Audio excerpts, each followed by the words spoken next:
Hello friends, welcome to rainbow flavours.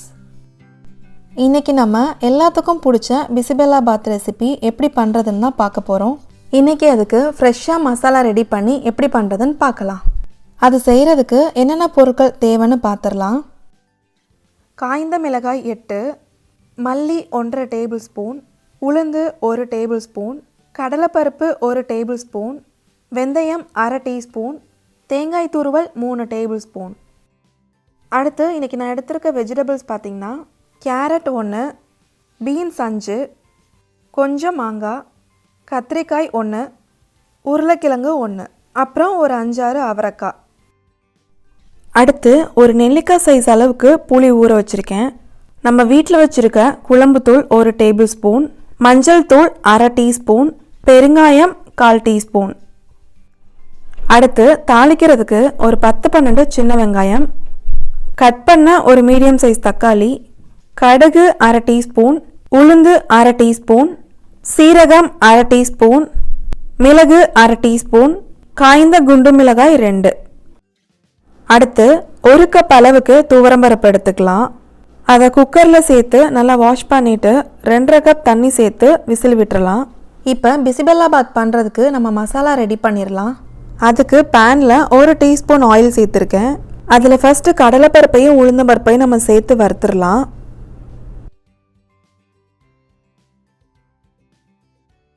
லைட்டாக இது சவக்கிற அளவுக்கு வறுத்துக்கலாம்.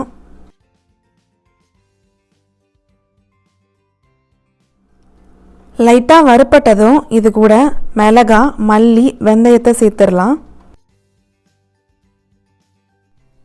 நல்லா சவக்கிற அளவுக்கு இது எல்லாத்தையும் வறுத்துக்கலாம். கடைசியாக இது கூட நம்ம தேங்காய் துருவலையும் சேர்த்துடலாம். இதை லைட்டாக வறுத்துட்டு ஆற வச்சுட்டு மிக்சி ஜாரில் சேர்த்துக்கலாம். சேர்த்துட்டு தண்ணி சேர்க்காமல் இந்த மாதிரி அரைச்சி வச்சுக்கலாம்.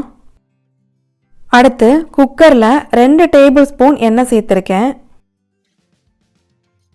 எண்ணெய் ஹீட் ஆனதும் அது கூட கடுகு, உளுந்தம்பருப்பு, சீரகம், மிளகு, மிளகாயை சேர்த்துடலாம். உங்ககிட்ட கருவேப்பிலை இருந்தால் அதையும் சேர்த்துக்கோங்க. கடுகுலாம் பொரிஞ்சதும் அது கூட வெங்காயத்தையும் தக்காளியையும் சேர்த்துடலாம். இதை லைட்டாக வதக்கி விட்டுடலாம்.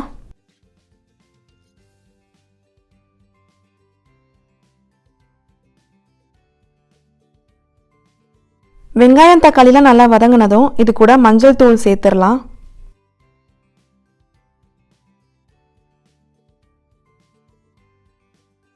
அடுத்து இதில் நம்ம கட் பண்ணி வச்சுருக்க வெஜிடபிள்ஸ் எல்லாத்தையும் சேர்த்துடலாம்.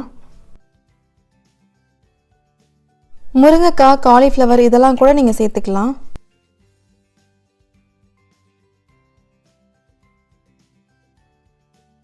லிஸ்ட்டில் பட்டாணி சொல்ல மறந்துட்டேன், அதையும் சேர்த்துக்கிறேன்.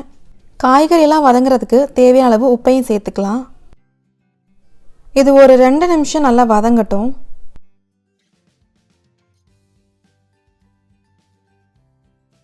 இப்போ காய்கறிகள்லாம் நல்லா வதங்கிருச்சு.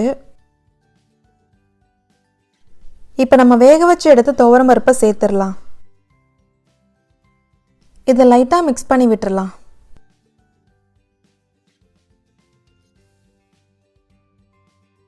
மிக்ஸ் பண்ணி விட்டதுக்கு அப்புறமா நம்ம வறுத்து அரைச்சி வச்சுருக்க மசாலாவை சேர்த்துடலாம். இந்த பவுடர் தான் பிசிபெல்லாபாத்துக்கு நல்ல டேஸ்ட் கொடுக்கும்.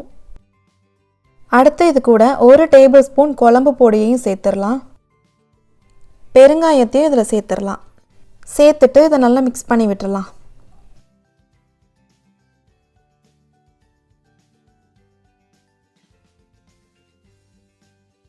அடுத்து ஊற வச்ச புளி தண்ணியை இதில் சேர்த்துடலாம்.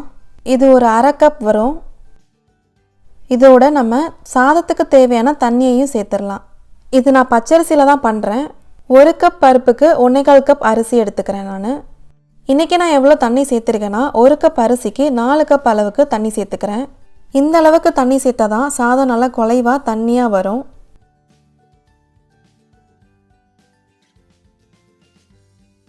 சாதத்துக்கு தேவையான அளவு உப்பையும் சேர்த்துடலாம். அடுத்து தண்ணி கொதிச்சு வந்ததும் இதில் நம்ம அரிசியை சேர்த்துடலாம். இப்போ தண்ணி நல்லா கொதிச்சிருச்சு. நம்ம இதில் அரிசியை சேர்த்துடலாம். 1/4 கப் அரிசியை 10 நிமிஷத்துக்கு முன்னாடியே ஊற வச்சு கழுவி வச்சுருக்கேன். அதை சேர்த்துடலாம்.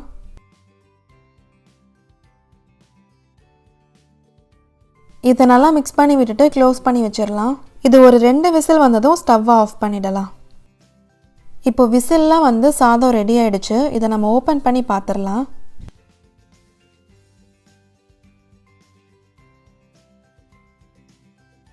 சாதம் நல்லா வெந்து சூப்பராக ரெடி ஆயிடுச்சு.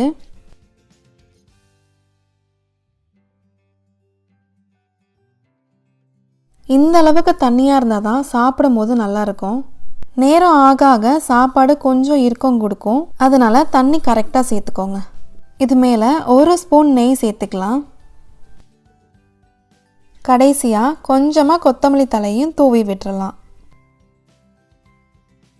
பார்க்குறதுக்கே எவ்வளோ நல்லா இருக்குல்ல, சாப்பிட்றதுக்கு அதை விட சூப்பராக இருக்கும். இதை கண்டிப்பாக நீங்களும் ட்ரை பண்ணி பார்த்துட்டு உங்கள் கமெண்ட்ஸை சொல்லுங்கள். மறக்காமல் ரெயின்போ ஃப்ளேவர்ஸையும் சப்ஸ்கிரைப் பண்ணுங்கள். தேங்க்யூ.